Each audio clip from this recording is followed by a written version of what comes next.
All right, if I could please have your attention, we're going to get started. If I could have your attention. My name is Johnny Burtka, and I am the president of the Intercollegiate Studies Institute. For those of you that don't know, ISI was founded in 1953 by William F. Buckley Jr. to educate college students in the history and principles of the West and of America.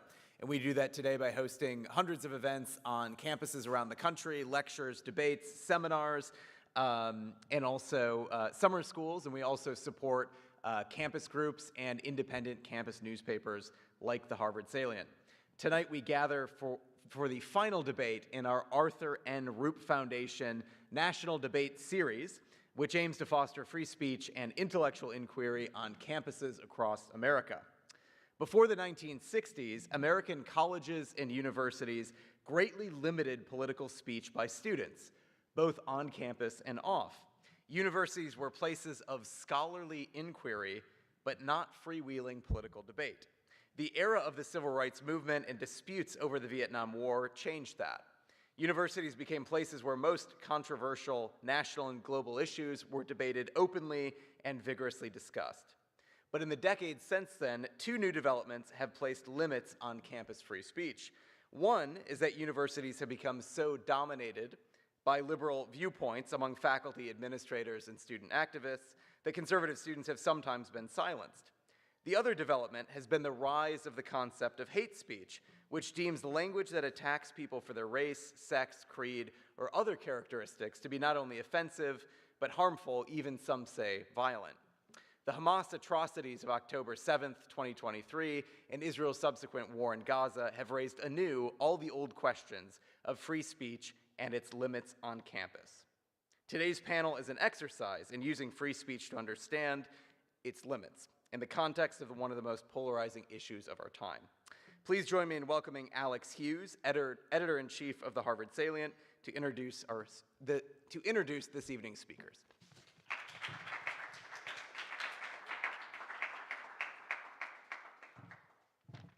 All right, well, thank you, and thank you to everyone for coming. It is certainly our pleasure to be participating in this event.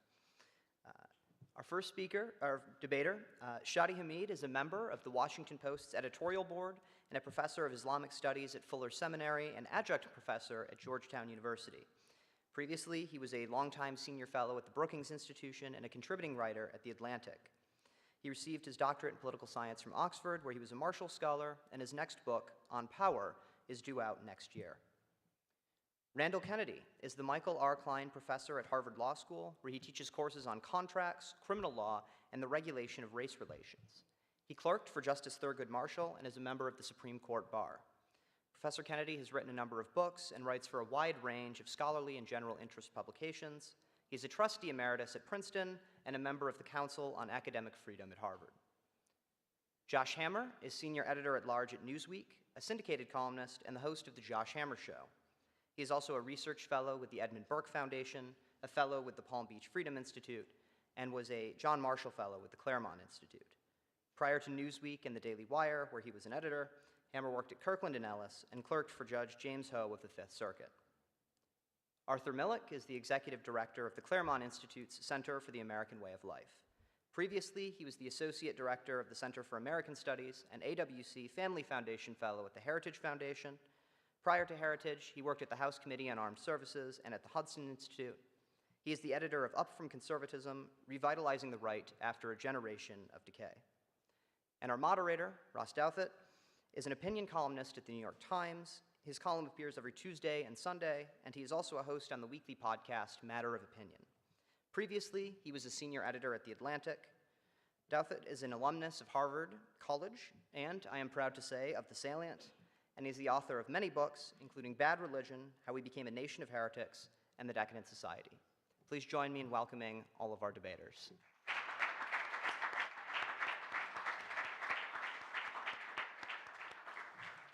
Who wants the right and who wants the left?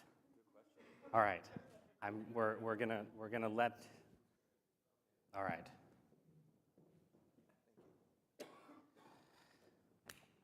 Okay, terrific. Thank you so much for that incredibly kind introduction. Thanks to everyone for being here tonight for what promises to be, I would say, a very interesting and provocative conversation.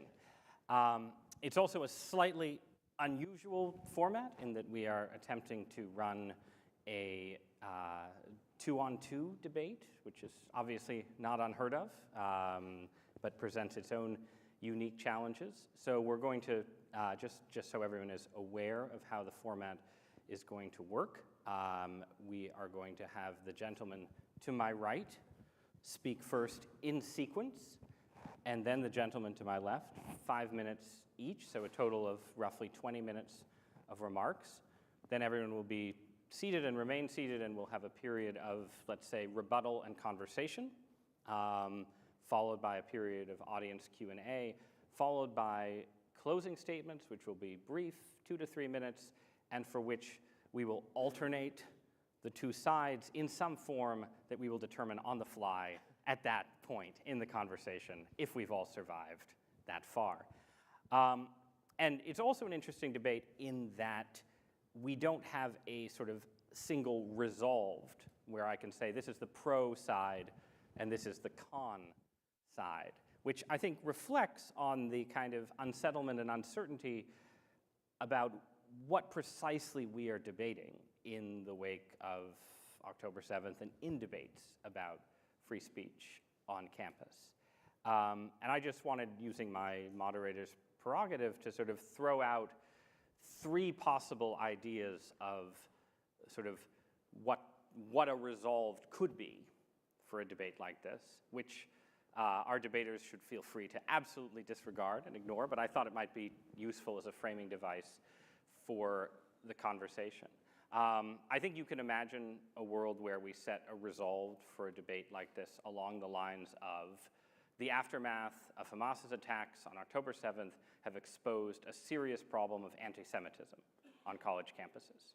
You could imagine a debate run along those lines, arguing in effect that a lot of pro-Palestinian speech after the attacks crossed the line into anti-Semitism, revealed something about the tolerance of anti-Semitism on college campuses, and people could argue that that was true, or people could argue that that was false or an overstatement.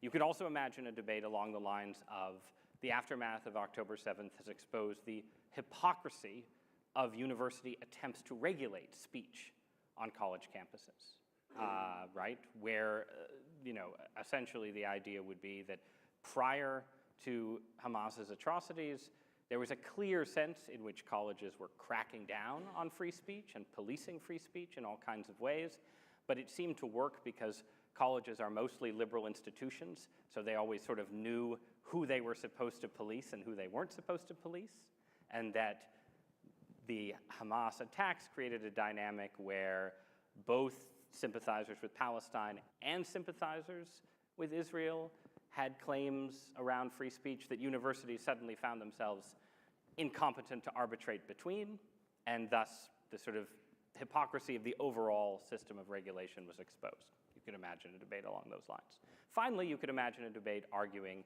that college campuses are hostile to the free speech of Palestinians, that took that as the resolved, took attempts to regulate and restrict speech in defense of either Hamas or just in defense of Palestinian rights.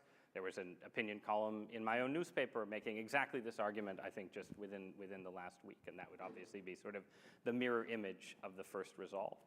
So anti-Semitism, university hypocrisy, restrictions on pro-Palestinian speech, I think all of these ideas are sort of in the air around this conversation, and that concludes my intervention. And now I'm just going to turn it over to our participants, and each of the gentlemen to my right will have 5 minutes to speak each, and then each of the gentlemen to my left will do the same, and then we'll mix it up. And thank you all again for being here. Thank you.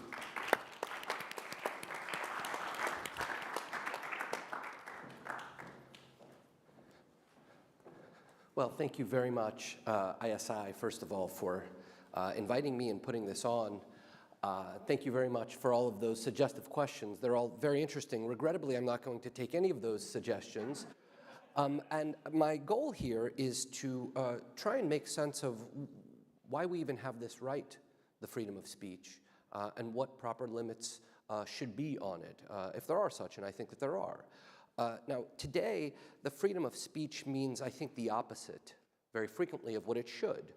Our public view, I think, is quite dangerous and comically confused. So we say things like the following. Pornography is speech. Burning a flag is speech. Absurdly, baking a cake is speech. Aggressive, intimidating protests, speech. Emoting hysterically, speech.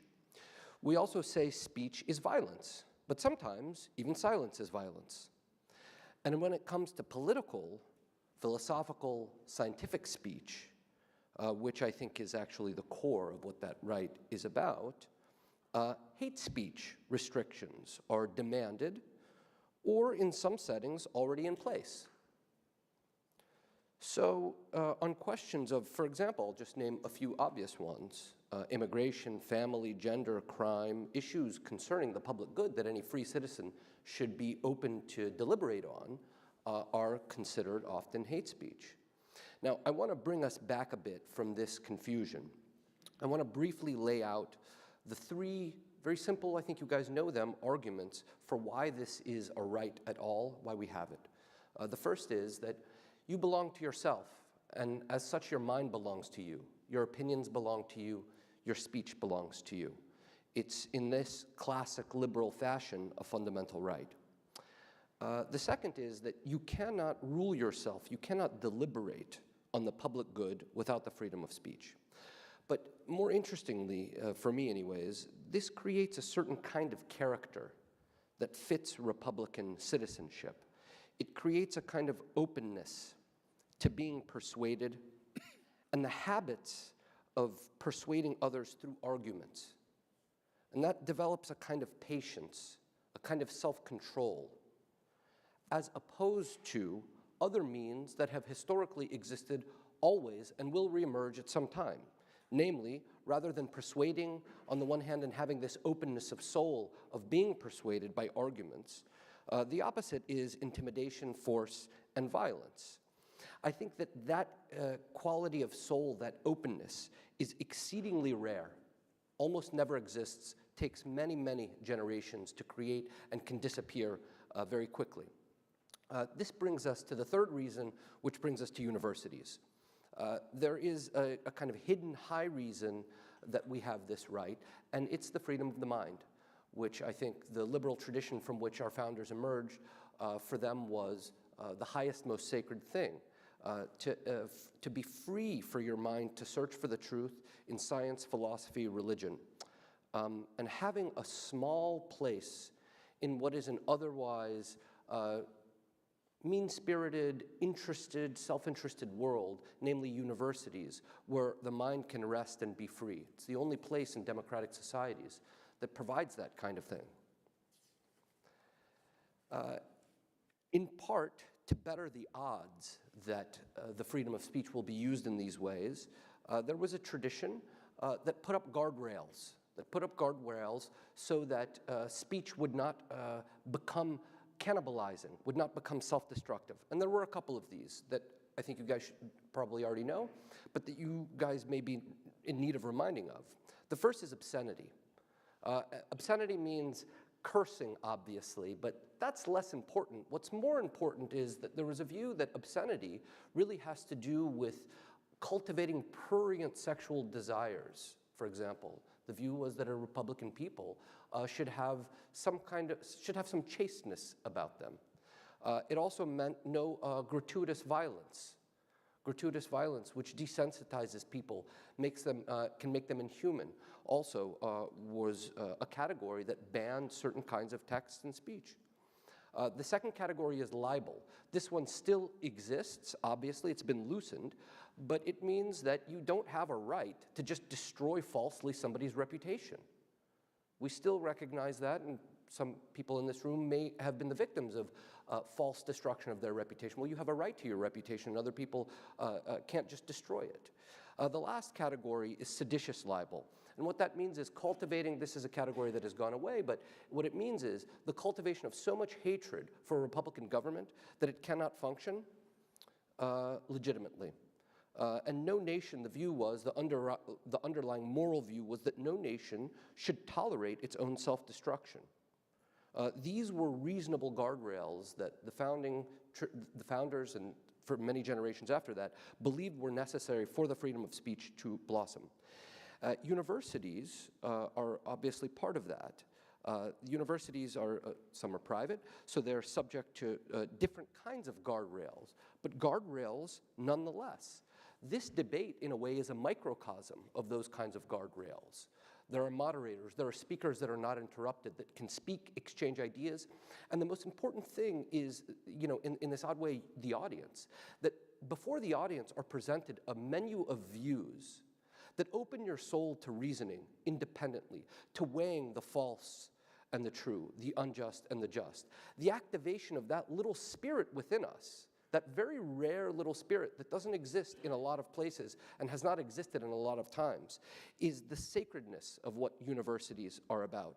And I think that campus administrators, professors, especially administrators, have the power, the authority, and the duty to set the circumstance up so that debates are held in that way, in the spirit of moving that rational part of us, as opposed to intimidation, as opposed to the calls on your reason to submit itself to somebody else's opinions and judgments. Thank you.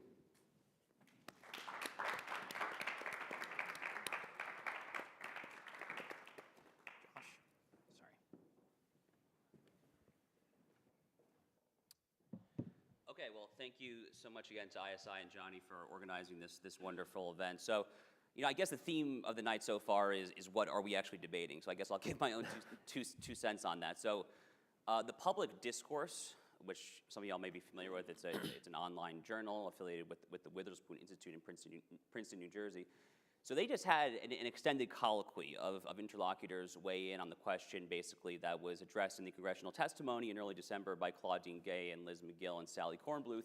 It was Yoram Hazony, Robbie George, and most recently Hadley Arkus earlier this month, who were debating essentially the question that Claudine Gay and Liz McGill could not seem to answer as to whether calls for the genocide of the Jewish people on university campuses are past the line of permissible free speech. So that is the debate, as I understand it. So I am taking the position that Elise Stefanik, for lack of a better term, was correct in her exchange with Claudine Gay, and I understand, although obviously my interlocutors can define it however they wish, but I understand my interlocutors to be taking the Claudine Gay, Liz McGill position. That is just my subjective impression as to what we're debating here. So with all that said, speaking of the public discourse, is actually their founding editor, my friend Ryan Anderson, who likes to say that you have rights, whether they are positive rights, moral rights, natural rights, but you have rights only up to a point. And rights are necessarily circumscribed by the fundamental good that they serve and the overarching telos, the substantive overarching orientation to which those rights are ultimately oriented. So to give you just one concrete example of that, I'm a lawyer by background here. I happen to also be a big gun rights guy.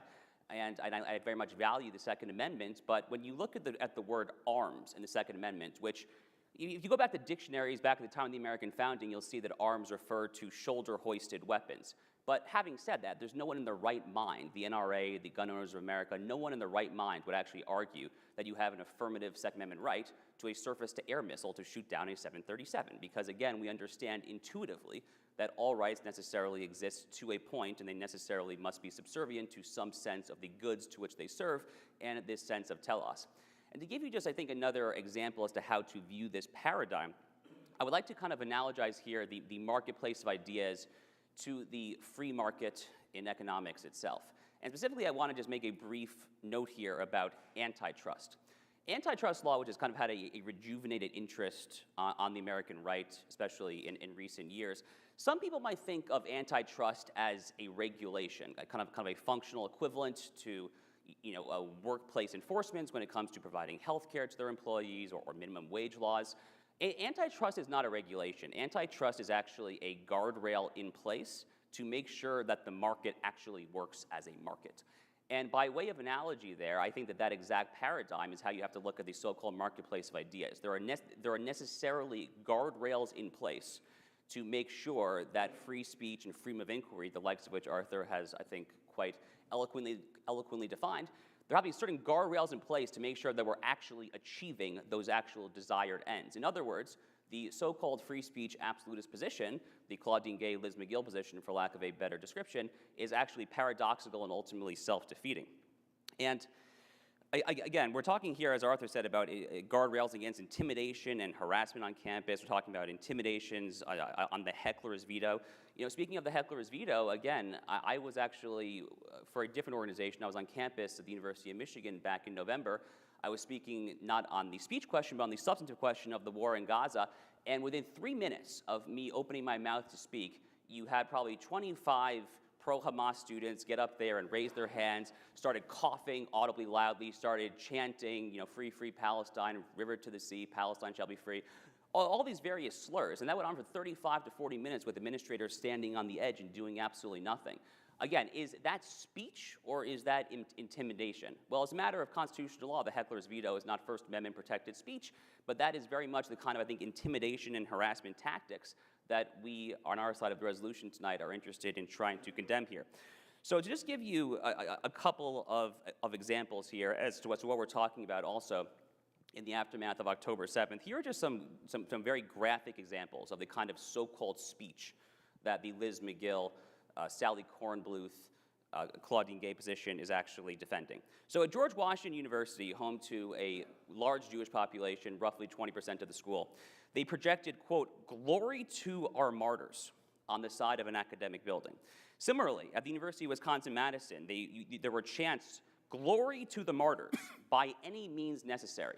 Impossible to understand this other than a glorification of violence and a call to incite hatred and perhaps even murder of Israelis, perhaps all Jews.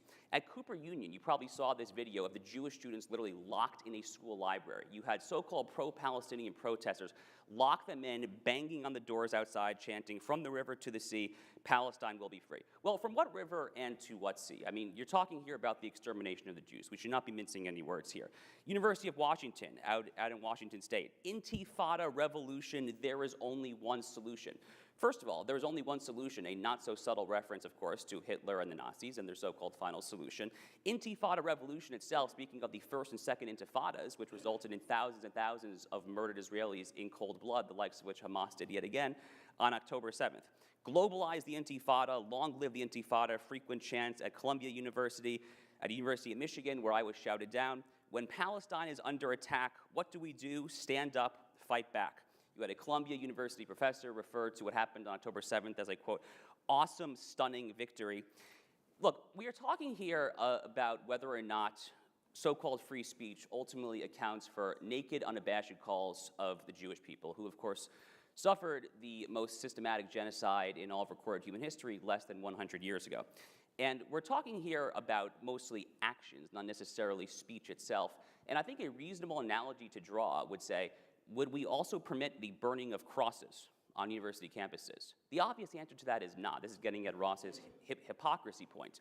So obviously what's good for the goose has to be good for the gander. We need to have legitimate prudential guardrails in place to make sure that we actually fulfill what the actual goal of free speech is, which is to arrive at the truth. Intimidation, harassment, and calls for genocide do not suffice for that. Thank you.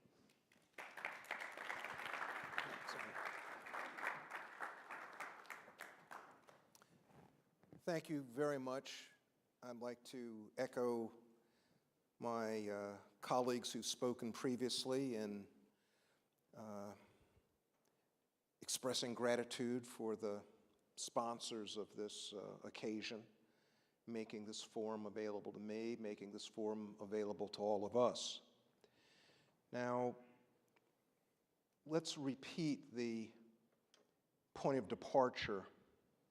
In light of the terrorist attacks on October 7th and the ensuing war in Gaza, what are the proper limits of speech on campus? There's the implication, perhaps, in this sentence that in light of what occurred on October 7th, there should be different limits than before. I don't think that that's well taken. There's going to be atrocities, there's going to be crises, there's going to be emergencies, every week, every month, from someplace, there's going to be horrible things that happen. The question is, in light of horror, in light of war, in light of misery, in light of all of the things that menace humankind, should we change our basic way of governing ourselves and governing university life in particular? And my response is, well, no. There are, of course, limits on freedom of expression. There are time, place, and manner restrictions. So there are many students here. If you come to my class on contracts, we talk contracts. If you get up and start talking about astronomy or talking about the baseball game or talking about the events in the Middle East, I'm going to say, leave. We're talking contracts here. So in the university setting, there are many rules that govern our expressiveness and that channel our expressiveness, and it seems to me that's perfectly proper. Even outside of the classroom, we have, again, various limits. If in Harvard Square, right across the street, if the people started demonstrating at 3 o'clock in the morning, I think that the university officials would object, and they would be right to object. You can demonstrate all you want during the day and during the early evening, but at 3 o'clock in the morning when people are asleep, no, we're not going to allow you to stage a noisy demonstration. Again, time, place, and manner restrictions. And then, as my colleague just stated earlier, there are substantive limits on speech, true threats, various sorts of fraud. There are a whole set of things. There are various sorts of speech that are criminal and therefore out of bounds. Now, outside of those, however, outside of those limitations, at public universities, and again, my colleague who just spoke noted that in the United States we have public universities and private universities. Public universities are governed directly by the First Amendment to the United States Constitution. And with respect to the First Amendment, the level of toleration is really quite extraordinary. It is exceptional in the world. So a moment ago, the question, for instance, of genocide came up. Well, question, as a matter of the First Amendment, is it permissible for somebody to champion genocide? Can someone in the United States of America be imprisoned, be prosecuted for some crime for directly, not indirectly, not hinting around at it, but can someone get up, maybe dressed in a brown uniform with a swastika on? Can a person get up and champion genocide? And the answer is, it all depends. Now, there were a lot of people who laughed at the college presidents and denounced the college presidents when the college president said, it all depends. The college presidents were correct. Yes, it all depends. Are we talking about someone getting up, maybe, again, in the common across the street, the public land, or go one more street over, Harvard Square? Somebody gets up and just gives a disquisition talking about why they are a Nazi and championing National Socialism. Grotesque, awful. Currently, does American law penalize that if all they're doing is making an expression, is expressing themselves, saying that they would like to see genocide?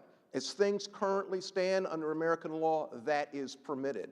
Now, you might ask yourself, should it be permitted? It's not permitted in other places in the world, thoroughly decent societies.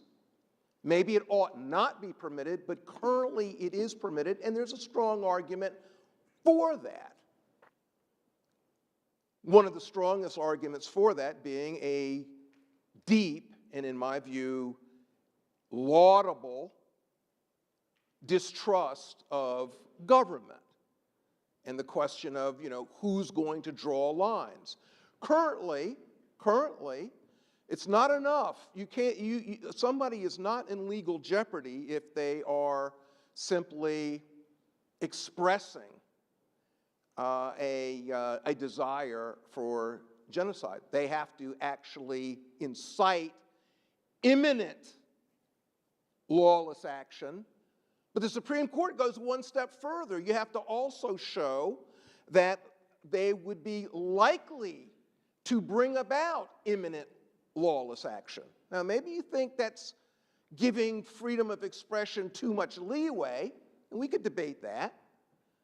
But as things currently stand, that's the way it is.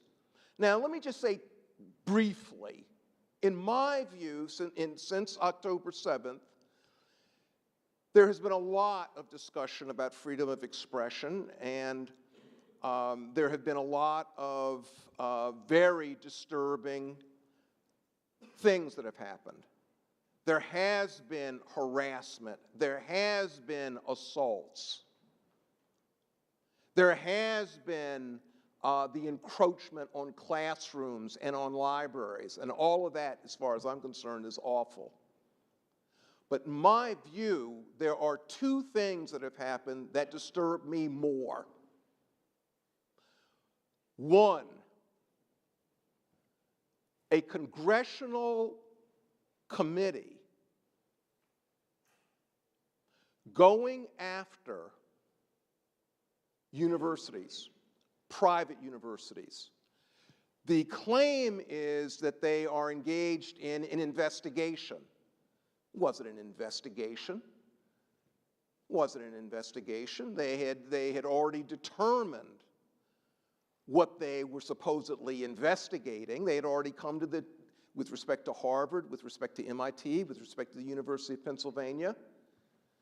Now, with respect to Rutgers Law School, they had already come to the determination that there was rampant anti-Semitism and that these institutions weren't doing enough about it, and the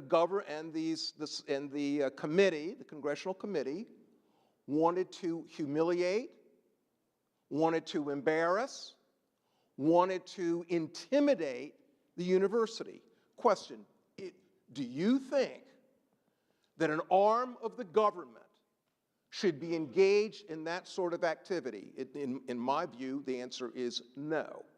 They were engaged in punishment through investigation, and they haven't finished. It seems to me that the act of this committee represented a tremendous threat to freedom of expression, academic liberty, and the prerogatives of a private institution, all of which should trouble people, particularly people who view themselves as political conservatives, who over and over and over again suggest that we always need to keep our eyes on government overreaching. Quickly, second thing that has come up that I find particularly troubling, a lawsuit. There is a lawsuit that is pending against Harvard University and Harvard Law School. It's a lawsuit in which the plaintiffs claim that these institutions have violated federal law, Title VI of the 1964 Civil Rights Act to be exact, by their toleration of anti-Semitic speech. Now, in this lawsuit, there is a line that says,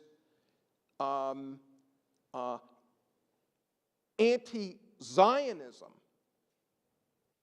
is itself anti-Semitic, which means that anti-Zionist arguments are anti-Semitic arguments which are in violation of federal law.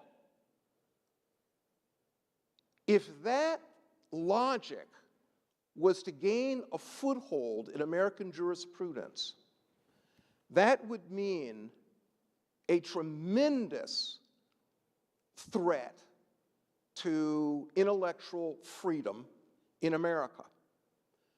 And it seems to me, again, that we need to be very concerned about that. And in my view, those two things are because they seek the muscle of government, those two things are the things that are most upsetting to me with respect to freedom of expression in the aftermath of the October 7th attacks and the ensuing controversy. Thank you all very much.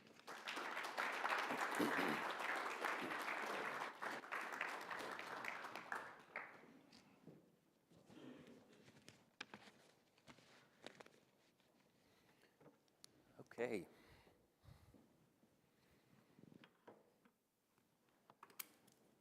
So I'll just begin by saying something which I think should be obvious, but perhaps it's not. If we are committed to a principle, in this case, the principle of free speech, it should be able to withstand an act of terrorism. Otherwise, it's not really a principle. And what concerns me about what my two colleagues on the right here have offered up is that they are explicitly suggesting that we have speech codes or additional speech codes on campus. It's not a very popular opinion, so I give them props for making the case. We know that speech codes have a way of getting out of hand and moving away from the intent of those who originally proposed them. And this gets, I think, to a fundamental question about the guardrails that they are proposing. Who decides the limit? Ultimately, in the case of campuses, it's going to have to be university bureaucrats.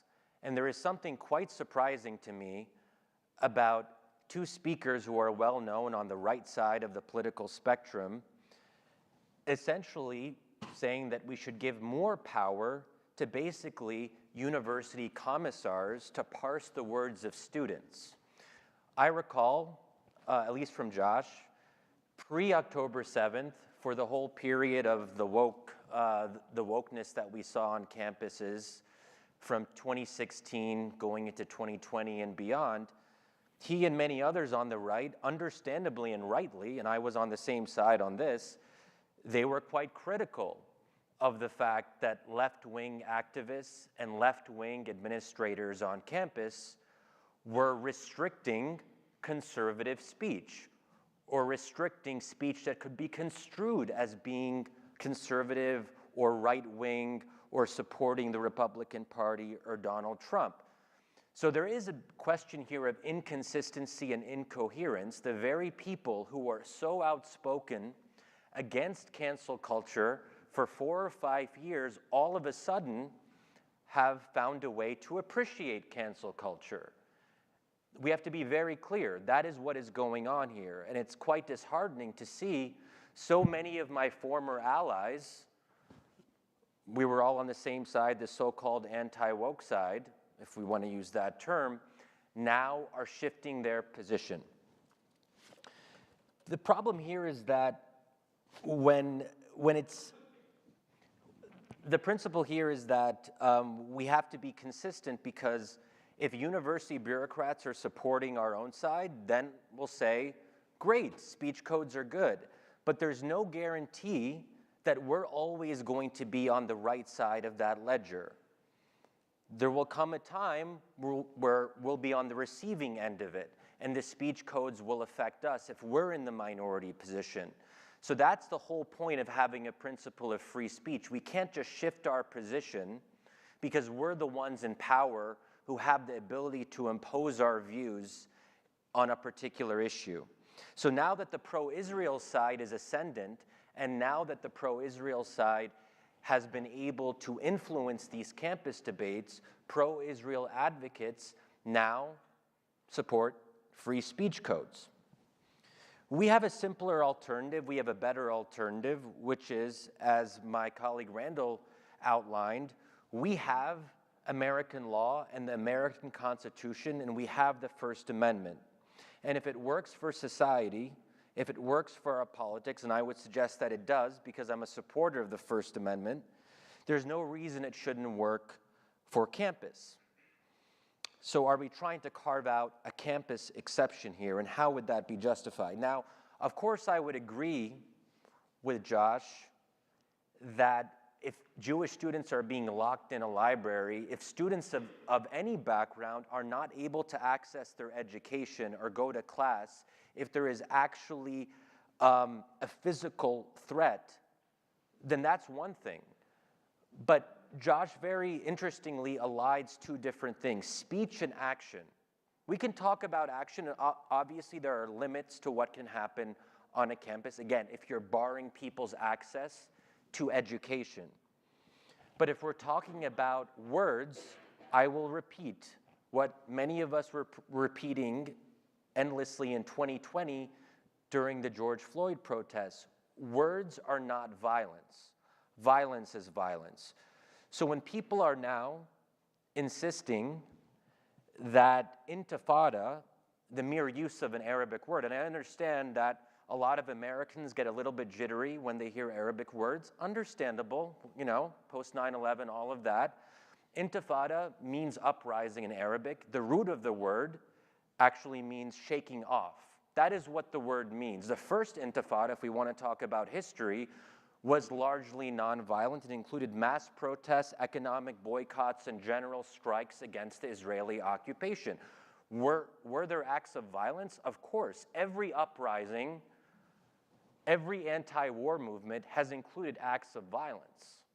Would we say that people who supported the anti-Vietnam protests shouldn't have done so because a minority resorted to violence, or that the civil rights struggle to fight for the rights of black people in America was somehow inherently illegitimate because a minority used violence? Of course we wouldn't say that, but now we're applying that standard to the pro-Palestinian side when they protest. So let's be honest here, what we have here is a bit of snowflakery, to use that term, which has gone out of fashion, but perhaps it's worth bringing it back. From the river to the sea, if you see that as a threat to your very being, toughen up. From the river to the sea, Palestine will be free. Is that really what we're going to restrict speech over? We can't actually have people saying that without freaking out. What Josh wants to say is that this is a naked call for genocide against Jewish people. That's absurd on its face. From the river to the sea, Palestine will be free. I don't use it. I think it's offensive, potentially. I think it's insensitive. I think it's bad strategy for the pro-Palestine side of this debate. But being offended is part of what it means to be on a college campus. What about Palestine being free in that territory automatically means that people are calling for the killing of Jews? That's such a logical leap that is simply unsupported. Genocide requires, generally, a demonstration of intent. A lot of these people who say it might not even know which river or which sea they're talking about. They might just be ignorant. They might be silly. They might be repeating what their friends are saying. Or they might be supporting a one-state solution, which is not genocide against the Jews. A one-state solution, from their perspective, would mean that everyone in Israel proper and in the occupied territories would live under one state, and it would be one person, one vote. Now, in practice, that might mean the Jews would have to live under an Arab majority, and maybe living under an Arab majority is not very appealing to a lot of people. It's not the same as being killed. And again, words are not violence. So on the couple examples, as I begin to close here, as I wrap up, the couple examples that Josh brought up are not in any way obvious or clear examples of calling for genocide to start with, even if we want to, and then of course, as my colleague Randall said, then even calls for genocide, it depends. But let's just even assume that people shouldn't be calling for genocide. Josh's examples don't really meet the threshold here. And lastly, I would say here, and this is really worth noting, if we take Josh and Arthur's approach to having guardrails on campus, they should be careful what they wish for, because it could be turned against them. It could be turned against the pro-Israel side. Many Americans now, a growing number of Americans, consider Israel's war in Gaza to be genocidal. Do we really want to get in a situation where university bureaucrats are saying, well, this person supported Israel's war in Gaza? That is tantamount to supporting a genocide against the Palestinian people.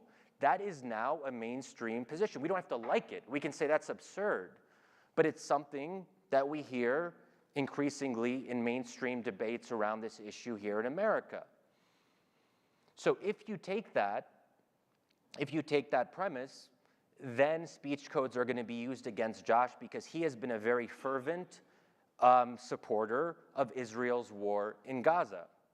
Do we really want to start setting this precedent where everyone is going to be saying that the other side is committing genocide against their side? That is the door that we're opening here.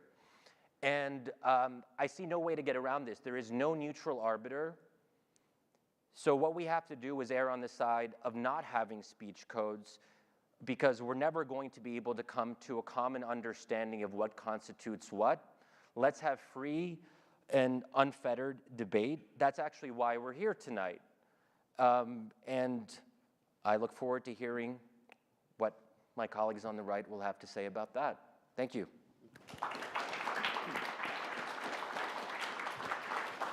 Do you want to go first? All right, so let's have some responses from the gentleman to my right to what we've just heard, and then maybe a brief response from the gentleman to my left, and then I'll try to ask a couple of pointed questions, and then we'll open it up to you. So either Josh or Arthur, go ahead. Yeah, I can hop in here. All right, so there's a lot to respond to. I'll try to be as brief as possible because we want to get, obviously, to Ross's questions and then the audience's as well. First of all, I'll start with Professor Kennedy. I wholly reject the premise that there is anything whatsoever to be worried about Congress using its subpoena power to call people to testify who represent private institutions for multiple reasons. One is that Harvard, like University of Pennsylvania and MIT, in the case of the December testimony, obviously takes federal taxpayer dollars. If you don't want to trot down to Washington, D.C., you should probably go the full Hillsdale College route and not take a penny of taxpayer dollars to begin with. Second of all, again, using the subpoena power to call for private corporations or private entities, people or CEOs or whatnot to appear in D.C. is probably one of the most common forms of congressional committee hearing going back at least 100, 150 years. I mean, I'm sure most of you have seen, Jack Dorsey and Mark Zuckerberg and all the tech CEOs. We had a big hearing about TikTok where they were trotted in there. This is very, very, very standard practice there. There is nothing even remotely, I think, icky or potentially problematic about this, at least at a conceptual level. And then finally, I got to the final reason why I'm not concerned about that is because Congress as an institution, as the legislature of the people, is ultimately tasked, as is our entire federal government per our preamble in the Constitution, with securing the common good. And if you are caring about the common good, you necessarily must care about the next generation of leaders, and many of those leaders come disproportionately from universities such as Harvard, Pennsylvania, and MIT. It is wholly and entirely within Harvard's purview to care about whether or not their leaders are failing to condone open calls for genocide on campus. So that's my take on that. To the take as to whether anti-Zionism is anti-Semitism, yes, of course, it obviously is. This is the standard IRA definition, the International Holocaust Remembrance Alliance definition of anti-Semitism, includes anti-Zionism. Look, if you look at the founding of Israel in 1948, there are three basic ways how a nation can become independent. One is international treaty, two is indigeneity, three is war. And Israel literally meets all three. There are international treaties about Israel's foundation. Obviously, the Jews are the indigenous people, going back thousands and thousands of years. No matter how many times UNESCO and the other moral idiots at Turtle Bay in the United Nations might try to whitewash this fact, it remains the case that the Jews were there thousands of years before Muhammad was born. And then finally, when it comes to wars and of conquest or defense, obviously in 1948, within minutes of David Ben-Gurion declaring Israel's independence, you had Arab armies surrounding on all sides that invaded. Israel won that defensive war. It was not a war of choice, it was a defensive war. So they fit all three criteria. And denying to the Jewish people the right that any other people around the world is naturally accustomed to, whether it's the Italian people, the French people, or so forth, which is the inherent right to have a homeland in your ancient ancestral homeland, to have that double standard per Natan Sharansky is also anti-Semitism. Now, moving on as well, Shadi has unfortunately completely mischaracterized my position on speech. Perhaps he hasn't done the reading, perhaps he just is mistaken. I am not a free speech absolutist, nor have I ever been. In fact, I wrote a column in 2021 entitled "The Limit." I never said you were, just to be clear. Okay, but you were talking about my purported my purported fervor and zeal for railing against cancel culture. On the contrary, in 2021, I wrote a column entitled "The Limits of Free Speech." About a year later, in January 2022, I wrote a column entitled "The Limits of Appealing to Cancel Culture." I have always believed that there must be guardrails in place in the so-called marketplace of ideas, the same way that there must be guardrails in place in any market to make that market actually functioning and not, as I was saying earlier, paradoxically, actually self-defeating in the long run. I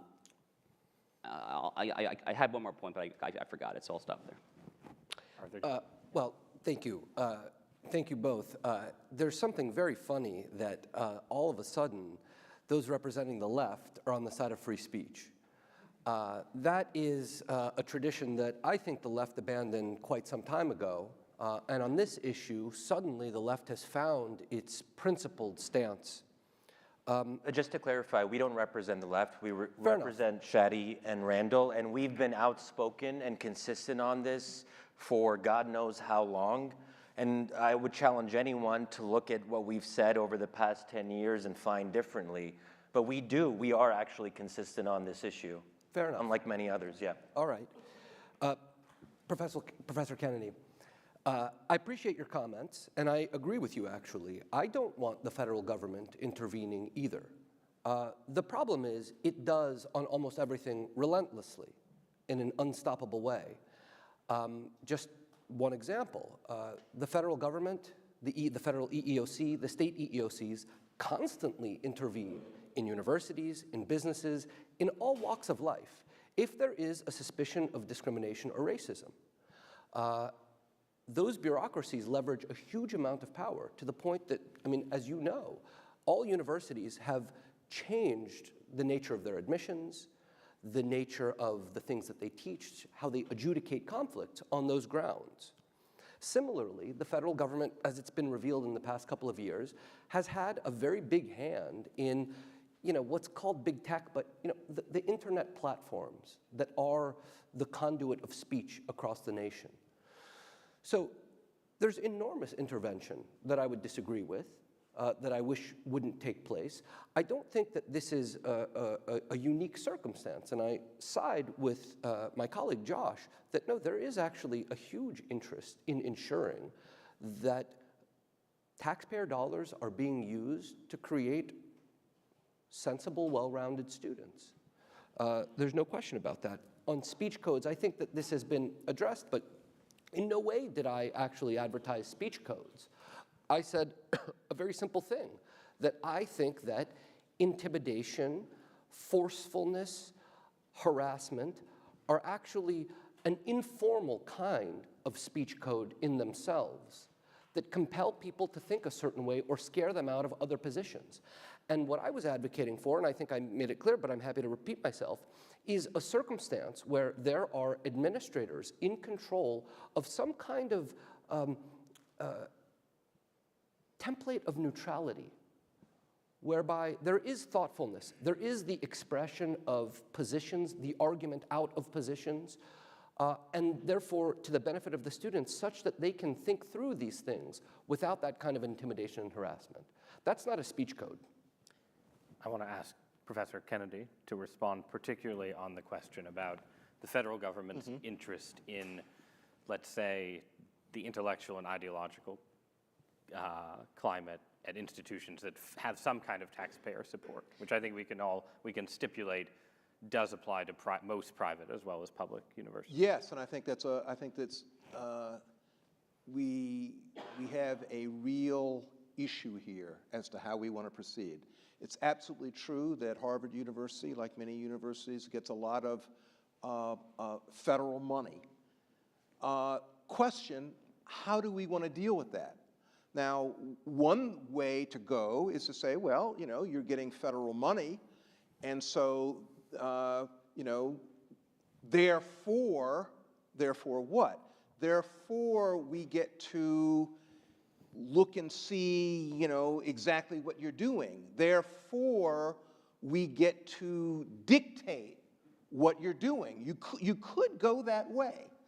Another way you could go is to say, well, these institutions are getting federal funds. We understand that. We think as a matter of policy, it would be better to delegate to local institutions the wherewithal, the leeway, the freedom to use this money as they wish.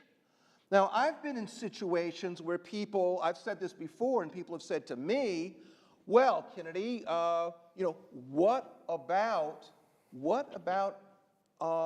racially discriminatory institutions? You know, under those circumstances, don't you want the federal government to jump in? And my response is, maybe not. In fact, no. There's a big country, 300 million people, huge, you know, huge country, let 1,000 flowers bloom. If this institution over here wants to go this way, let them.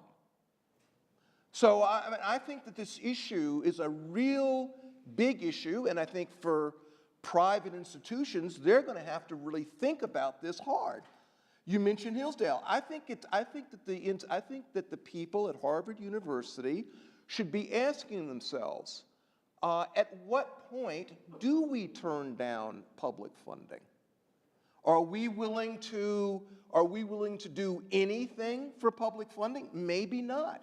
Maybe university officials are going to have to come to the position that, well, you know, maybe we're just not going to be as big as we would like to be. We would like to be big, but that's, you know, that's expensive. We want to maintain our independence. If maintaining our independence means foregoing funds, maybe they have to think about that.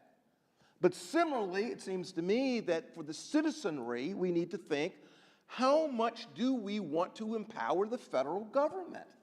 And I don't think that we should empower the federal government to look under the hood of, you know, academic institutions. And, you know, you mentioned the public good. So what? Do we want Congresswoman Stefanik to have a hearing on, well, geez, you know, your government department, it has a whole lot of, you know, it has a whole lot of, you know, courses on, what, I don't know, anarchism, socialism, communism. We don't think that's a good thing for the raising of our citizens. Do we want that? Or do we want? I think Arthur might be. Or do we want the local educational authorities to be in charge of determining the, you know, the curricula and the overall environment of our institutions? But there is likely to be, and I appreciate your willingness to commit to the, you know, the hypothetical of the segregationist or racially discriminatory school. But it is, I think, at some level, implausible to imagine a federal government that spends money on higher education that accepts, that sort of just accepts the First Amendment as the standard. Like, you're never going to have a world where Congress is going to sit by and allow, you know, Ohio State University to become an institution dedicated to the teaching of National Socialism, right? Like, there's going, just in terms of political realism, right? There's always going to be a point where you know, if the government is spending on public institutions. It's going to have some claim, whether it should ideally or not, right? Yeah, okay. I may come back to that when I ask you guys another question. But let me turn to Do I John. get a rebuttal? You can if you want. Yeah, I was trying to take control, but yes, go for it. Oh yeah, just a couple quick points. Yes. Just so we're all equal. I believe that in sort of equality. thing. Believe in equality at this stage Yeah. of the debate. We'll see where it goes. Well, very quickly, I think that Arthur actually made an important point, and it's worth dwelling on. Many on the left were not in favor of free speech for many years, pre-October 7th, and I totally take your point on that. So the question is, what do we do about that? Does that mean now that the right says, oh, they never believed in free speech then, they're being hypocritical, so now we can just return the favor, and now that we have the power, we're going to change our position too? I mean, this is very basic, but two wrongs don't make a right. Just because the left has been bad on free speech, that doesn't give license to the right to become bad on free speech too. That should be clear, I think. And the other point I would make is anti-Zionism is not obviously or clearly anti-Semitism. If it was, we wouldn't have to debate it. It's not self-evident. That is something that should be up for discourse, and people should debate. So what is anti-Zionism? What are different forms of anti-Zionism? Is it necessarily anti-Semitic? What do we mean by these terms? Do we use the IHRA definition for anti-Semitism, or do we use a different one? That should not be preemptively closed as an avenue for debate. Josh is not a neutral arbiter. He has very strong feelings. As he just noted, he believes very clearly that anti-Zionism equals anti-Semitism, but why should we take his word for it? So yeah, I mean that's sort of roughly the question I was going to raise to you. So I'll just let you respond.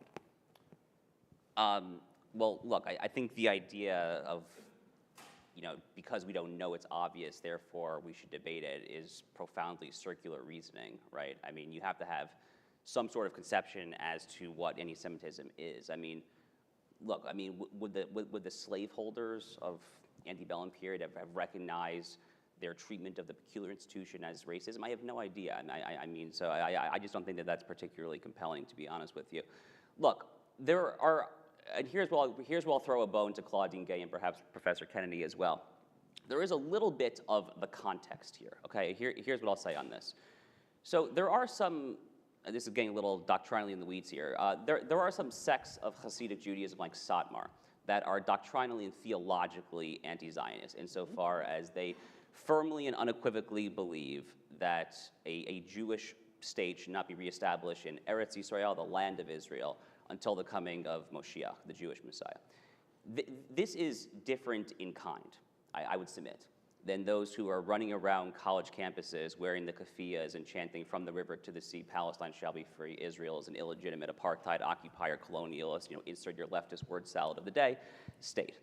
These are very different things, and there's a substantive distinction that anyone with even a modicum of common sense, I think, can distill there. And this notion of common sense, I think, is very important in general. So again, Arthur and I are not suggesting that there should be speech codes or anything like that. If you want to go up there, and have a debate as to whether there should be a two-state solution, as to whether the West Bank should be independent or this or that, that's totally fair game there. What you can't do is to change the rules of the game such that it is no longer a free speech inquiry and it is outright intimidation and harassment. So we can call that speech, we can call it action, but regardless, I think it's outside of the lines. Okay, but so I think we have agreement, I could be wrong, but I think we have agreement that, for instance, a crowd of pro-Palestinian protesters marching into this auditorium right now and making it impossible for your side of the debate to speak by shouting you down, that the administration, well, we're not on Harvard property, but that, if this happened in a university setting, right, that the university would be well within its rights to prevent, to sort of remove those protesters, subject them to disciplinary procedures, and so on. Does the pro-free speech side? Yes, Not, I'm 100%. sorry. I don't want to speak The free speech, whatever. See, again, we're falling into, anyway, so I think we have agreement on that. I guess my question is, suppose, to take your example, you have keffiyeh-wearing pro-Palestinian demonstrators running around campus, chanting, from the river to the sea, Palestine should be free, and bearing banners that that express anti-Zionism in some form, right? What should the administration of your university, your ideal Harvard or your ideal public university, you can do either one, what should they do? Should they do something to those protesters? They're being disruptive in some generic protester type way, but they're not preventing anyone from speaking. They're not locking Jewish students in a library. They're just expressing the ideas that you have described as anti-Semitic. What should happen? Yeah, there should be punishment for that action. I mean, again, my stance is that the chanting of so-called from the river to the sea, Palestine shall be free, is inherently anti-Semitic because anti-Zionism is inherently anti-Semitic. So there should be some punishment for that. Look, Are you being serious? What should the punishment You be? actually think there should be punishment for students saying... I don't know why you're so surprised by this. Because it's an absurd position. It's not an absurd position. Well, It's a decidedly you don't believe in free speech. Maybe that's why we're here. I don't believe in openly, nakedly calling for But that's- anything that's okay, anti-Semitic, but so that is calling for the genocide of any country. But it isn't genocide. I oppose calls for the genocide of the Jewish people the same way that I oppose genocide for the calls of your people. Oh, I don't your like calls of people. genocide. Oh, is that how we're doing this? Okay, interesting. Can I jump in? I don't Yes. actually even know what your people Okay, is, but like okay. Arthur's people, Can I Lost jump people, in? anyone. Go ahead. I mean, let's test this out. At Harvard University, I think it was about 20 years ago, there was an undergraduate who put up in her dorm room, actually in her window, a Confederate flag. A Confederate flag. And there were people, and it caused a tremendous controversy. There were people who said, this is the flag of the slave power. And the question was, should the university make her take down the flag? There was a big controversy about it. The answer was no. No. Flag stays. In my view, the university took the correct position in stating that. And now, let me ask you this: do you think that was wrong? I think it would depend on the jury or the functional equivalent of the jury in the administration bureaucracy, but it definitely. You're the jury. No, I'm saying, you're the president. It's in your power. Under the hypothetical, would you make the person take the flag down? Confederate flag. Okay. If I am judge, executioner, and juror, all the above? Yes. Okay, so look, personally, I'm born Abraham Lincoln's birthday. I despise what that flag stands for, like truly. Now, the Confederate flag happens to be something that, I'm not a Southerner, I'm from New York originally, but I understand is a complicated symbol for a lot of people in the South, not necessarily because it invokes... I don't think that's the argument you should make. No, I'm serious, because I just think I'm going to anticipate Shadi's comeback, and he's going to say that there may be genocidal people who... No, I'm anticipating your comeback. I would have no objection to the flag being taken down. I would have no objection to that. It's a disgusting object. And I was supportive when South Carolina took it down in 2015 personally. So it's interesting, Josh, that you're willing to kind of have a lot of nuance for the Confederate flag, saying that there's complicated symbolism and emotion, but when it comes to anything pro-Palestinian, there it's clear-cut, and you're the one who decides what constitutes something unforgivable. I'm not the one who should decide. I mean, it should be a jury or people in charge who are able to adjudicate such matters. Let me ask. Okay, and how about Islamophobia? Okay, how about this? Would you punish students who? Wait, I'm going to ask Josh a follow-up question, and then I'm going to ask you a question, and then I'll let you guys go back and forth again for a minute, and then we're going to take Q&A. So my follow-up question is to take it in a slightly different direction and say, you issued a stirring defense of Israel's right to exist and its historical claims on the land of Israel. If you had a faculty member who was associated with the fairly commonplace left academic critique of attack on Israel's founding, who was basically making sort of, I think, what you would consider de facto anti-Zionist and therefore de facto anti-Semitic arguments about the inherent injustice of Israel's founding. And we can analogize it. We can say it's along this same academic, makes the same kind of arguments about the United States, says the United States is settler colonialism, right? And both Israel and the United States are illegitimate states that should not exist. And indigenous people have a strong claim to the US, and Palestinians have a strong claim to the contemporary state of Israel. They're not protesting. They're academics, right? They're making this argument in a classroom. Does that, to your mind, under your definitions, become subject potentially to disciplinary action? I think it's potentially subject. I mean, a student under the Title VI interpretation that the Trump administration passed back in 2019, a student could potentially lob a Title VI lawsuit that this is anti-Semitism because the Trump administration adopted IRA as part of Title VI when it comes to anti-Semitism and the definition thereof. Look, if let's take Harvard as an example because we're right here. If Harvard does not institutionally adopt IRA or anything like it, then the argument definitely is undermined a little bit there. But under at least the Trump administration's definition of Title VI, there would be a viable lawsuit there. Okay, Arthur, did you want to say anything before I go back and ask them a question? Well, if you want to continue on this theme, then you can. I was going to change it slightly. Okay, go ahead. I'm just going to check my... Clearly, we could spend 3 hours on this subject, so I just want to... Okay, so it's 8:17. We're trying to wrap around 8:40, right? So I'm going to try and pivot to questions within 8 minutes. So, well, let me go just ahead. make a very quick comment. This debate is very much getting bogged down in what the title of the prompt is about, which is October 7th.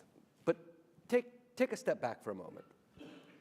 Look, I don't think that it's a very big ask to say that private universities, which are attempting, as I said before, to kindle that little sacred flame in us, can't say that almost all speech is permissible, except, let's say, the categories that I talked about, like libel, for example. You'd certainly agree that that's an easy one. But in addition, that calling for genocide, I take your arguments, just put that aside for a second, that calling for genocide is not quite the environment that fosters intellectual exploration. Moreover, it's very easy to argue about these things in the abstract without thinking through the psychology that goes into this. Because very quickly, what you end up producing are a lot of people, again, abstracting away from this particular debate. But what you end up producing very quickly is people that are full of hatred, at the extreme bloodlust. And if you've met such people, then you know there is a point at which a human being becomes beyond reason, that they're not subject to the laws of contradiction. They can't be stopped in that animating character that they have become. Again, I'm not talking about this political instance. Look, in a way, I'm a hater of universities because I love them so much, and I want them to be good. And I think that it's not a big step to say that, yeah, a whole slew of speech, of intellectual inquiry is accessible, with some exceptions, just like we have nationally: libel, seditious libel, obscenity, and the calling for genocide. Okay, but the problem is no one goes up and says, here's my statement, I am literally calling for genocide against X people. It never happens that way. There's always an interpretive process where people have to debate, wait, what is this call? Is this a call for genocide? Does it show demonstrable intent?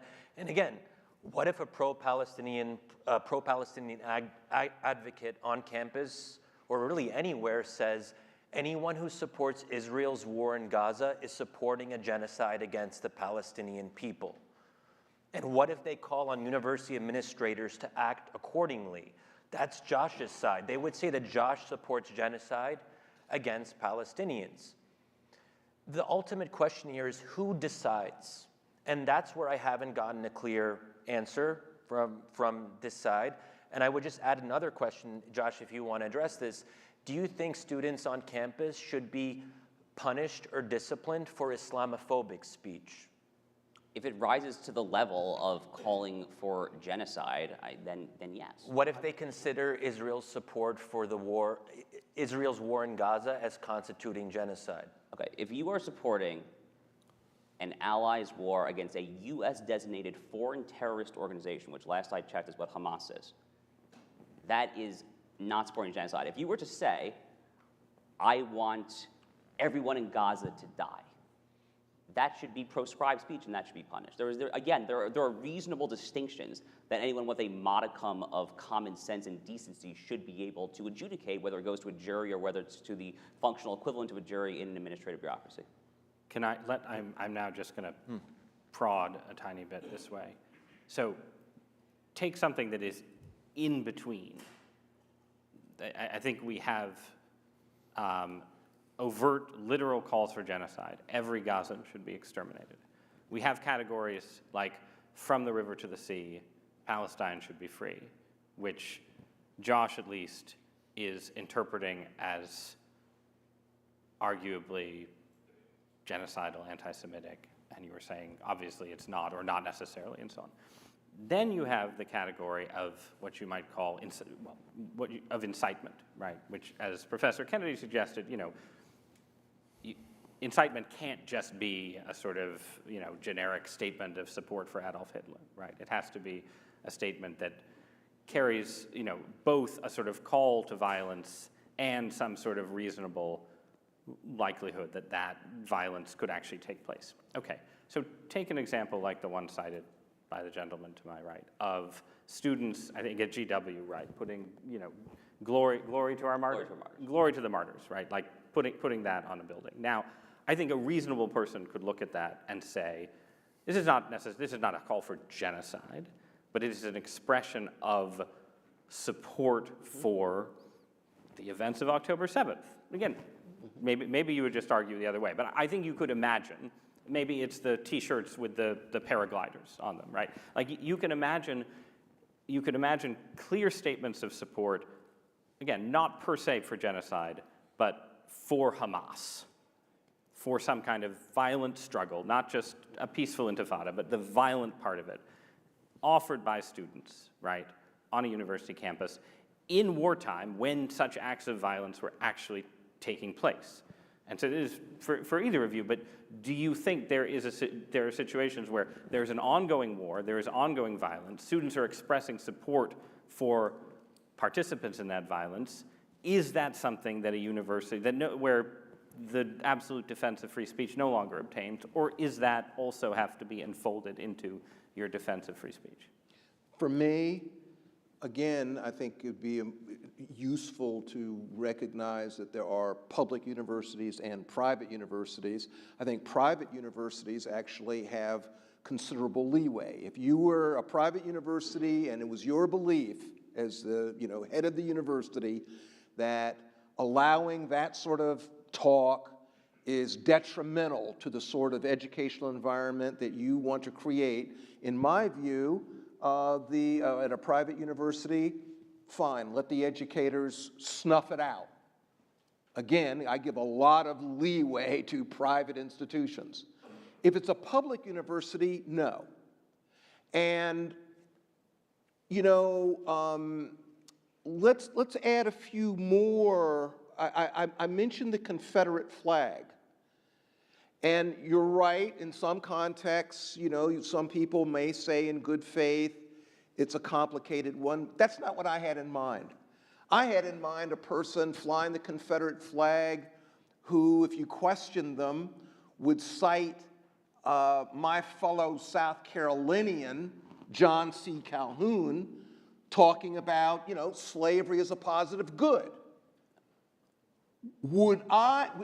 Let's imagine a student, or for that matter, a professor, who said, I've been reading John C. Calhoun and I'm persuaded of that. Should that person be thrown out of the university? My answer is no. Dislike it, but thrown out? Let me add another one. A few years ago, there was a book published.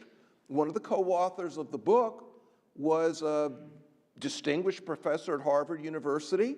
The book was The Bell Curve. The Bell Curve. It was a book that, that one of its points was, well, actually, not trying to diss anybody, but there is a hierarchy, a racial hierarchy in terms of intelligence. And black people are, down below. Question, should that be allowed? In my view, disagreed with it, strongly disagreed with it. Should that professor be disciplined?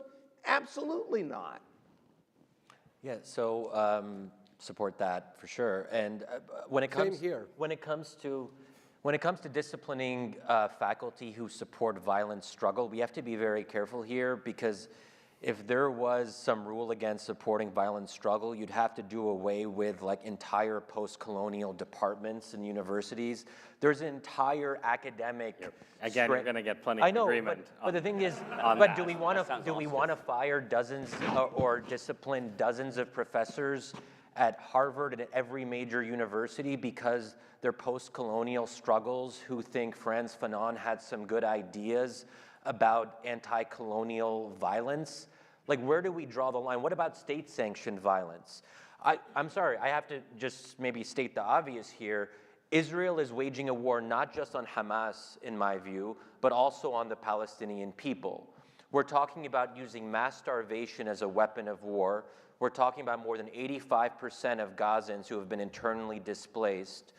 We're talking about tens of thousands killed, the majority innocent civilians. We can disagree how many are combatants or non-combatants, but we're talking about massive numbers here. And that is the war that is happening. We can kind of talk about left-wing students on campus who said reprehensible things after October 7th, and I condemned them immediately, like I think all of us did. But there is a war happening that is actually killing real people, and they are Palestinians. And I can't agree with you about this idea that Israel is only focusing on Hamas. We've had statements from senior Israeli officials time and time again talking about Gazans in very broad terms and talking about collective responsibility. And we've heard the things, oh, they elected Hamas in 2006, now they're... So just to pull, so suppose a pro-Israeli protester marched through a, majority Arab campus somewhere in the country, wearing a T-shirt that said, "Collective punishment is what the Gazans deserve." Interesting. What would be, would you say that that university would at all be within its rights to discipline that student? No, no. Well, I'm pretty close to a maximalist on these questions myself. Others can disagree, but that's sort of where I come from. All right. So with that hypothetical, I'm going to open it up to questions.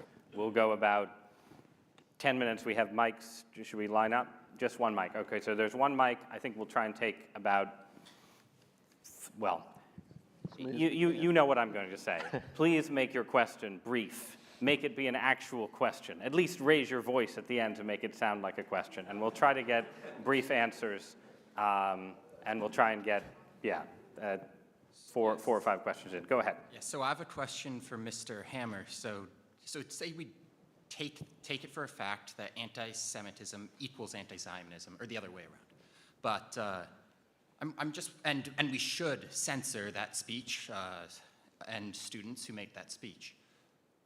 What if I'm an isolationist who forwards the position of ending all foreign aid, and in that would end Israel's foreign aid, including the however many billions that's in the House currently, or in the Senate? And this would greatly diminish Israel's war-making effort. Am I an anti-Semite, and should I be censured by the university? I agree with your position. I have actually, it's somewhat, it's a heterodox position. I've actually personally been a long-time proponent, actually, that the U.S. should wind down its aid to Israel. I think it's best for both countries. But regardless of how I personally felt, that's not anywhere even remotely close to anti-Semitism. I don't think it's anywhere even remotely close to anti-Zionism. You know, that's. But if it could hurt Israel's status as a power. No. We're dealing with levels of abstraction here that are not even close to what I think I'm talking about here. That's totally fine. Okay. First, I want to say thank you all. I enjoyed the discussion. It seems to me that most of the real punishment for student speech has come in the form of lost job offers, harmed reputations, lost friendships, relationships with mentors and professors that have been damaged. Most of these things seem to be private or unofficial. What is the role of the university in dealing with the private regulation of speech? If we believe in free speech absolutism, should we be protecting those who say things that are outside of the normal bounds of discourse? And if we don't, then is it acceptable for private actors rather than the sort of officially mandated university governing bodies, shall we say, or even the government, to take action against people who say things or do things that are unacceptable? I think that's a great question, and it's one that I'm ambivalent about, because we do know that the marshaling of private power can be tremendously intimidating. It can be tremendously coercive. That's true. On the other hand, people speak through boycotting. That people speak through saying, no, I don't want you to work here, given the view you've articulated. So I think it's a tough one. Again, at the law school, there are a number of students who've complained very bitterly about they say something, then law firm withdraws an offer. And the question is, isn't that bad? I feel torn. On the one hand, well, everything in life costs. And if you are going to take publicly a position about which people feel very strongly, it's totally unrealistic to think that you can take that position and there not be any friction around it. There are going to be people who say, I really don't like that, and I don't want you to work for me. I've talked with students who, and I've said, well, you're being sentimental if you think that you're going to take this position and there are not going to be people who are angry with you. And furthermore, by the way, aren't you glad that that this firm doesn't want a person like you? Maybe, if they don't want you, I would assume that you don't want them. I mean, maybe they've done you a favor. But the issue that you pose, that is to say, at what point does the marshaling of private power become something that we call, quote, censorship? I think that's a great question. All right, let's keep going. We're doing well. Hi, thank you guys very much for the debate. One unspoken point of disagreement that came to my mind as I heard both sides is over what the actual purpose of the university is. It seems like the group on Ross's right think that, well, they seem to agree with Elise Stepanek, as she wrote in the Harvard Crimson, which says that the universities should be these kinds of beacons of moral clarity for not just their students, but for society as a whole.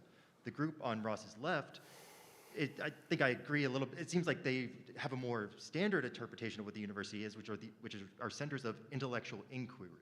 And free speech is one of the tools by which free intellectual inquiry can be taken place. So I'm wondering if you could clarify what you take to be the purpose of the university is and how it relates to the debate between both sides. So even just hearing you say that universities could be beacons, could be seen as beacons of moral clarity is just frightening to me.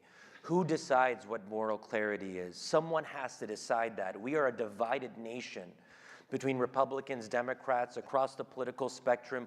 We no longer agree on what the common good is. So by definition, if we move in that direction of deciding a common good, one side will have to impose it on the other, and that will inevitably be stifling to any sense of open and unfettered debate on campus. And I just find that, I mean, universities are places for moral grayness. Everyone should have strong convictions, but people should find that out for themselves and be exposed to complicated issues. Not everything is clear. In fact, many, if not most things in life aren't 100% clear. So the idea that we're moving in this direction of moral clarity, it really is, I find it, I'll just be very clear, it's chilling to me. What's chilling, I would say, is that I don't know of a university whatsoever that you just described. I think that, don't want to speak for Harvard, but I suspect a lot of people in this audience would say that Harvard's administration has an enormous amount of moral clarity. They say it every day. Harvard has moral clarity? One moment. Climate change is terrible, racism is the worst sin, et cetera, et cetera, et cetera. The entirety of this elite university apparatus and the sub-tiers say an identical thing. We think that's bad. That's been our position for a long time. We're against that. Right, right. I've not seen lately the university that you've described, although if you are for intellectual investigation, wherever it might lead, and I do think that, Professor Kennedy, what you summarized before, I actually agree with. I think that a lot of what look like out there thoughts should be tolerated. But I just use this as an opportunity to say, I think that you've been punching at a straw man, in that I think that what we're arguing for, at least what I'm arguing for, and I think what Josh is arguing for, is a huge amount of intellectual inquiry and no incitement to the kinds of passions that lead to hatreds. And that is not such a morally opaque question that you can't entrust anybody whatsoever in the world to judge. You know, are they effectively rabble-rousing or not? Can I just, it seems to me that you, maybe more than Josh, you're arguing for a standard where universities should prohibit protesting. That universities should have classroom debate and conversation, and that should be there should be, you know, if not maximal, at least a lot of freedom for, you know, wild extreme argument. But it seems to me that the Arthurian university that you described would just prohibit anyone from walking around and carrying a banner. Is that, I mean, I'm not saying this judgmentally, I'm descriptively, that's what I'm taking from your discourse on the passions. And I think it's an interesting position. Yes, and if you asked me to clarify with exactness, which would be reasonable to do now, where exactly the limits would be, I can't. But the bottom line is, yeah, I do think that. I do think that this is an intellectual endeavor and has not much to do with protesting, inciting revolution, deeply desiring social change and myself as an agent of change. It's an intellectual activity. And I think that that's, yeah. All right, let's. So I want to ask about the definition of anti-Semitism, especially the one that Josh put forward, which includes anti-Zionism, which I understand as critiques of the Jewish state. Not critiques, calling for the elimination of it. Okay, so under that definition, the United States and China are currently at odds. There's potential that the two of them could go to war. Would that definition apply to calls on campus for the destruction of, say, the Chinese state? If you're calling for regime change and that the Beijing Politburo goes away and that they get a free and fair country that is not committing the one-child policy, that is not locking them down in COVID lockdowns for years on end, then that's entirely fair game. If you're calling for the destruction of China, by which you implicitly mean that you would like to see India or Japan go in and wipe the Chinese people somewhere, which is what, again, is my argument, is what is implicit in the from the river to the sea, Palestine shall be free rhetoric. If you're going there, then that should be proscribed. But calling for regime change of a hostile communist regime is certainly permissible speech. Thank you. The campus free speech advocacy group, FIRE, gave Harvard the lowest rating in terms of free speech before October 7. Now, a lot of this may not have been actual speech codes, but in terms of faculty hiring, admissions, speaker disinvitations, and the like, it was perceived by many people in this country, including people in Congress, that Harvard was perfectly fine to completely discriminate against conservatives, but then when it became liberals, Harvard all of a sudden was for free speech. How would Professor Kennedy respond to this? Yeah, thank you. It's good seeing you. I've done a lot of things with FIRE. I admire FIRE. I especially admire the founder of FIRE, Harvey Silverglate. I think that FIRE has misstepped with respect to its ranking, particularly its ranking of Harvard at the very bottom. I think it was a publicity gimmick. I don't believe it at all. I don't believe it at all. I think that Harvard, does Harvard have issues? Does Harvard have problems? Does Harvard have deficiencies? Yes, it does. And that's why I'm very active in the relatively recent, I forget the exact name of it, but it's a group of professors here at Harvard who are very, concerned about the protection of academic freedom. There are enough problems without caricature, without exaggeration. The fact of the matter is that at Harvard University, there is an extraordinary wide berth for people to argue, for people to disagree, for dissent of all different sorts. So on the very particular point that you raised about FIRE and Harvard being the worst, I don't take that seriously. But I should say, since obviously, I don't expect any of our panelists to attack their own institutions. Representative of the New York Times, I of course would never do that myself. Professor Kennedy is the author of a recent piece for the Harvard Crimson, critiquing mandatory DEI statements, diversity statements, not particular to Harvard. This is a academia-wide phenomenon. But I do think it's fair to say that both of the panelists to my left, and you can tell me if I'm wrong, but both of you would agree to some extent with the questioner's point that, that there was, prior to October 7th, on many college campuses, attempts to regulate free speech along the lines that the gentleman to my right have critiqued, that did not proceed from any sort of commitment to First Amendment rights, but proceeded from a sense of sort of, a sense that universities should be progressive beacons. Yeah. Right? I agree. Okay. And I agree that the hypocrisy critique has real weight to it. I think there's a real sting. In fact, I think one of the strongest attacks, and one of the attacks that really garners the most emotional punch, is the hypocrisy critique. But here, I want to underline what my colleague said. What do we do in the face of the hypocrisy critique? You can go one of two ways. You can say, we're acting differently, therefore we level down. Or you could say, yeah, there was hypocrisy. We're sorry about that. We're not going to do that anymore.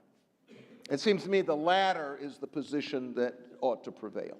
Or you could allow all real points of view, have representatives of those points of view, and not allow intimidation and, the precipice of violence on campuses. I'm totally against intimidation, by the way. Yeah, okay, let's be clear. And I don't mean to imply that you're for it. Okay.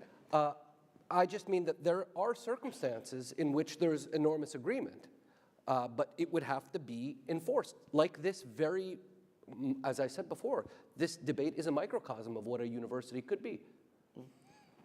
Indeed. Amen to that, especially my moderation. Let's take, but just to, I'm going to do the moderator's trick of asking each of the last two questioners to ask their question separately, and then I'll allow any of you to respond, and then we'll go to closing statements. So. Okay. Hi. I just wanted to ask a little bit about, I guess, helping students as they, develop their thoughts in university. I feel like a lot of this debate has been essentially assuming that, we've all had a lot of life experience and we can make decisions that are still in time, versus actually the reality is that a lot of us are becoming adults during college. We're transforming, we're learning, and we're developing our thought processes. So I'd love to hear a little bit more about how you guys think it's different for us as students as we're developing our thoughts on political situations. Thank you. And then the last gentleman. We get two in a row, two questions. Two in a row, Okay. and then a free-for-all in response. Awesome. Thank you so much. So since left and right are relative terms, and relative to the audience, you're on the right. My question is more for you two, but I guess if either side wants to answer, that's also okay. So imagine a case apart from, I suppose, statements spoken in ignorance, and also just legal issues about the First Amendment and so forth. Should there be a free speech policy on campus for, say, imagine a situation where someone calls for the extermination of X group of people, including women and children, for example, okay, whether Israeli or Palestinian. There's no imminent danger people are going to do this, but there's reasonable expectation. Say it's like a rally. All seniors at a certain institution call for extermination of X group upon graduation. So within 1 year, they're all presumably actually going to go sign up for whatever militant group to actually go and actually do this. Should that speech be allowed on a college campus, apart from the First Amendment questions? I mean, as a policy that's actually enforced. Okay, so a very specific question about, I guess, again, it's sort of where does the incitement line lie between the abstract, I support Adolf Hitler, and the very specific, kill these people here, and it's about to happen. So, and then anyone can weigh in on the first question, but why don't we take the last one, either of you? I think you just put it very nicely. Again, under current law, and I want to emphasize that just because that's the way it is now, it doesn't have to be, but it's currently the abstract championing of even the most horrific acts are not violative, are not subject to punishment under American law. Now, again, you might think that that's a bad thing, but that's the way it is. And, on this one, I suppose, I think that there's probably a lot of good behind that. Is there a lot of awfulness involved? Yeah, we're talking about the most awful idea, but why? The reason why is because of a real longing, a real desire, a real determination for openness, for as broad an ambit for discussion as we can muster.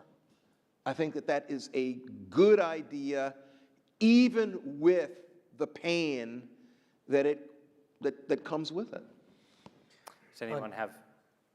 Why don't we pivot? Does anyone have general advice to students? Yeah, so on the formation of the young folk, or the youth, as they are known. The kids. The kids. These days. So actually just wrote a post last week. It was titled something like, "Everyone is allowed one terrible idea." And I think this should be our policy.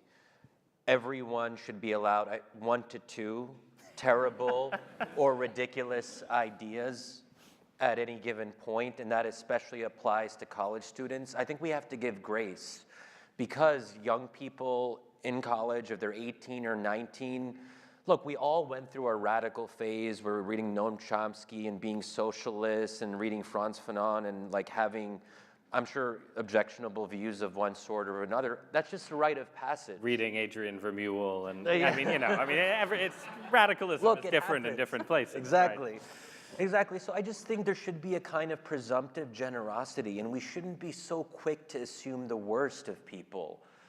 And I just worry that, once we start introducing expectations around speech, we're moving in a direction of condemning students for making mistakes that they may not be able to come back from.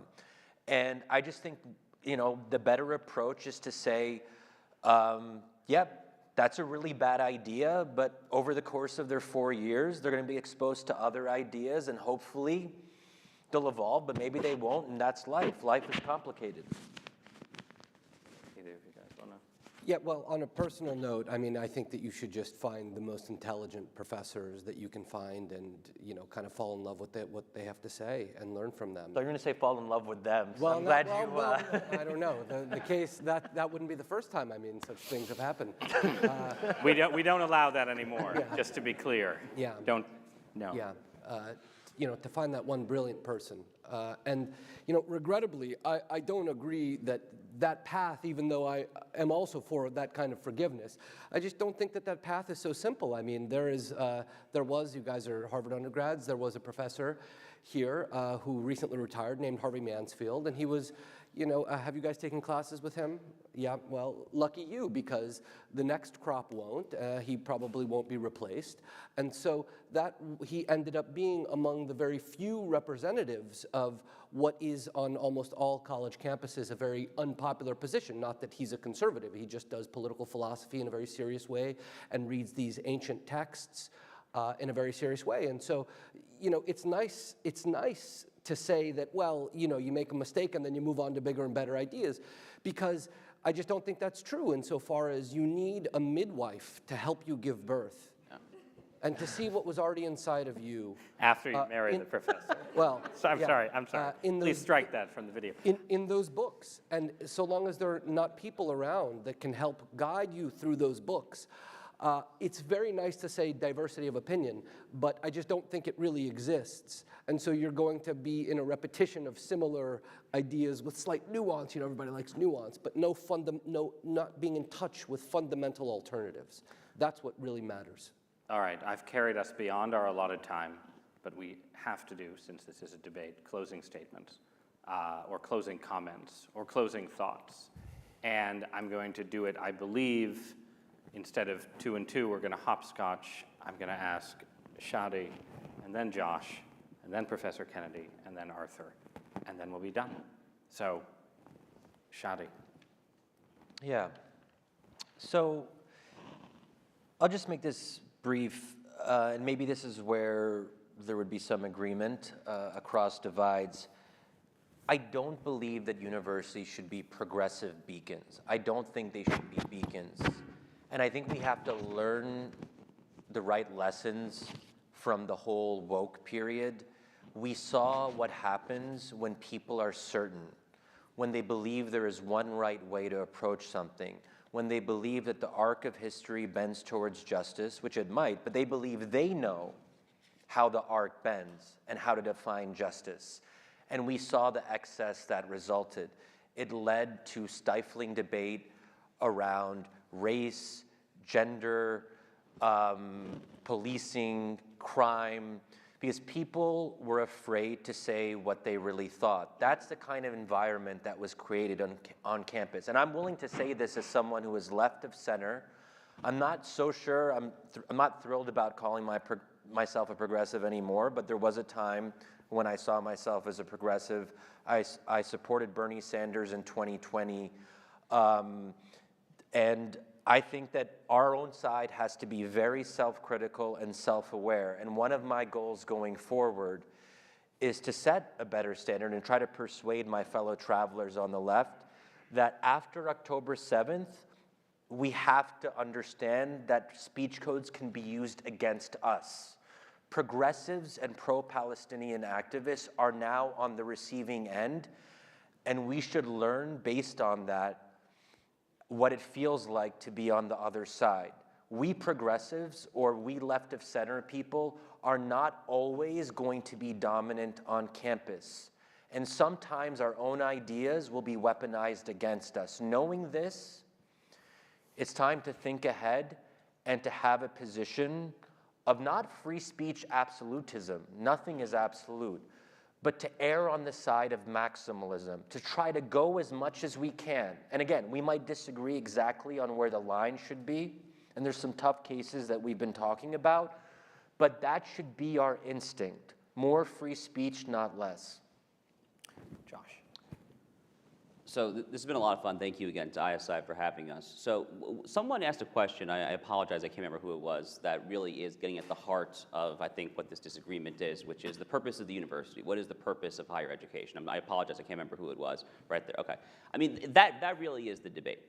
And to me personally, universities going back to the colonial period, going back to before 1776, arguably going back even further if you want to go back to Europe. I think the first university was actually in Morocco, if I'm not mistaken. I mean, but at least as far back as the colonial period, pre-1776, universities in America are instituted for pursuing and securing the common good. And part of that is the task of inculcating sound Republican habits of mind and trying to shape and craft minds and young people to grow up and become responsible citizens who will ultimately serve God, country, and their family. I mean, like back in the day, that was fairly commonly understood. In fact, to this day, part of the reason why universities and their endowments get such favorable tax treatment is because it's part of this implicit quid pro quo, where we the taxpayer, are seen to be subsidizing universities because we assume, we probably shouldn't assume that anymore, but we assumed back when these laws were promulgated to give them this favorable treatment, that they exist to secure the common good. And the point that I think Arthur and I have tried to make throughout this entertaining and at times colorful exchange tonight is that in order to raise the next generation of Americans who serve those ends, family, nation, God, and so forth there, in a way that redounds to the common good and inculcates sound Republican habits of mind, there are obviously and necessarily going to be certain guardrails in place. And this is not a call for quote-unquote speech codes. The overwhelming majority of on-campus speech is obviously going to be fully permissible, but there are certain lines that you can't cross. And in a way, it saddens me, frankly, that we're even having this debate. I mean, again, I interpreted this debate as essentially relitigating the Elise Stefanik Claudine Gay exchange about calls for genocide on campus. And it really saddens me that we've gotten to a point where we're actively debating whether or not such calls and such conduct can actually be condemned, proscribed, or punished within some means there. But I would submit to you that this is the barest of bare minimums that we can do. And just one final point that I'll make there. I hear Professor Kennedy very well, when he says that, let's concede for the sake of argument that the pre-October 7th state of speech on campus was not exactly hospitable to conservative students. I would just say very simply that if you think that our not these interlocutors, but society's interlocutors on the left, if you think that they have actually had a shocking reawakening when it comes to free speech, and that campus speakers tomorrow, if we all adopt this paradigm, when they speak about the unborn child's right to life, when they talk about how marriage should be one man and one woman, or all sort of other ideas like that, if you think that tomorrow that we're going to snap our fingers, we're all going to agree to host those people on campus, then I've got some oceanfront property to sell you in Kansas or something like that. It's just not going to happen. Professor Kennedy. Thank you very much. First thing I want to say is I want to express again my gratitude and admiration for the people who've put on this session. Second, on the question of the purpose of the university, for me, first of all, there are lots of different sorts of universities. We have a huge country. There's some universities that are deeply religious universities. Notre Dame. Notre Dame has a different, has a different ethos than, let's say, Harvard. So we need to be attentive to university pluralism. But the universities that I had in mind, as when I spoke, were the large, elite research universities. And in my view, the large, elite research universities, what's their role? What's their aim? Their aim is to nurture the common good. But how do they do that? They do that by the protection of knowledge and they do that by advancing knowledge. That is what they do. And I would agree with my colleague over there. I think that one problem with institutions like this, they try to do too much. You know, and that's one of the difficulties. There's some of everything. There's like little cities, and there's the therapeutic, there's the athletic, there's the this, there's the that, there's the other, and sometimes there is the people lose sight of the ball. The ball is the protection of knowledge, all of this knowledge that's been accumulated, the protection of knowledge, and the advancement of knowledge. And to get back to our issue, again, speaking as a member of the Harvard community, the question should be, what set of standards, what set of rules, what protocols best advance the protection of knowledge and the advancement of knowledge? And as for our back and forth, frankly, that was really on the margins as far as I'm concerned. Which one, sir? The issue, the genocide question, I think, in fact, just, in our talk, I think that we agree about a whole lot. We probably do disagree on the edge, but frankly, I don't think that that is where the action is. I don't think that that's where the action is. In any event, thank you all very much. Thank you. Arthur? Yes, thank you very much. Maybe genocide is on the edge. Maybe. But I think that this is, I'm a little ashamed that I even have to say this out loud, but I do think that universities should be environments where some sense of common citizenship is forged and encouraged. And calls to genocide, or just short of calls to genocide, don't really do that. And you end up with people that look at themselves as fundamentally different from one another, that don't think that they share a nation in common, and that's generally speaking where I think the country feels like it's headed. And I think that universities, broadly speaking, especially the elite, have been at fault for that. Because as you know, as everybody in this room probably knows, certain, 2 degrees removed from calls for genocide, which imply let's hurt a group, are permissible on campuses. Constantly. There is an oppressor group that almost every department teaches about that should be harmed in various clever ways, directly or indirectly. So I actually agree a lot with what you say that universities are doing too much. They're, on the one hand, hedge funds. They're, on the other hand, scientific laboratories. And this is kind of the incoherence of a modern university. But that there's nobody, for example, at some elite university that is doing any kind of political philosophy seriously, that's actually a bigger crime than the overall incoherence. Because so long as there is a pocket in a university for genuinely curious students to see genuine political, moral, intellectual alternatives, a lot of things can be tolerated. It's when that incoherence lacks even that tiny kernel that you have to ask yourself, as Josh did, what really are we funding? Are we funding a variety of doctrines that really are antagonistic to a country? Does a country not have any kind of, moral duty to preserve itself? Or is it just to let go, whatever happens, happens? If the people want a tyranny, that's all right too, because they've called for it. So I think that there are sensible and pretty moderate ways to look at it. I don't have the policy solutions precisely, I don't claim to, but I think that we should be open to such questions. Thank you. All right, I'd ask you to join join me, not all of us, join me in thanking all of our debaters and panelists, and thanks to you all for being here tonight.